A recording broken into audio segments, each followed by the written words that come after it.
So if I do something every day exactly in the same way, at some point it becomes a mechanical thing. We do it without thinking much. In reality, the senses can expand.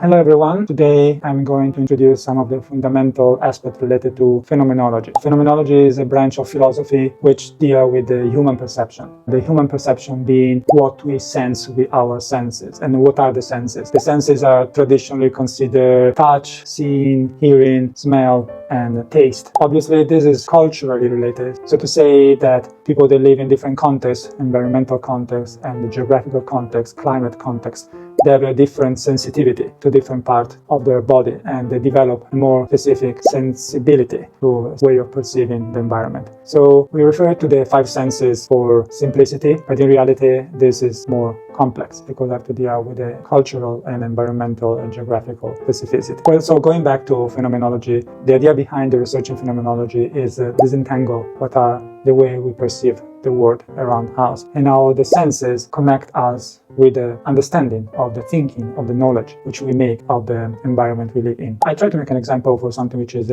everyday living. Say moving from home to work. It could be done in many ways. You may take a train, or you may go by car, or perhaps you walk. If you think about the pathways from the moment you leave home to the moment you reach your office, a number of things that happen, which have to do with your eyes, what you see around you, maybe usual routinary paths that are taking the same road or the same tools, say bus, for example.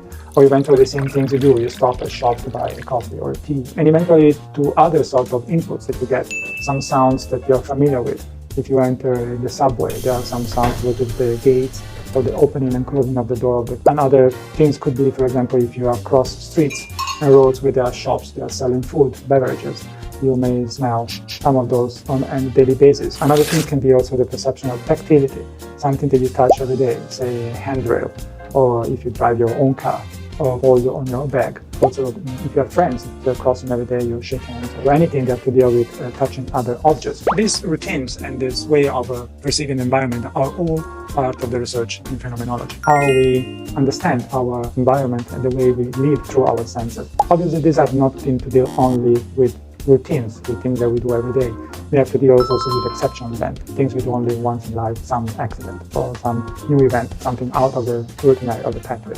One of the things which are usually interesting in phenomenology, most of the things we do because they are routinary, they go somehow under the threshold of what we feel we are attentive to. We are used to do things which we are not paying attention to because they are not extraordinary. So if I do something every day exactly in the same way, at some point it becomes a mechanical thing. It's a muscle memory. The body remembers, the mind remembers, and we do things in a way that are not necessarily thought through.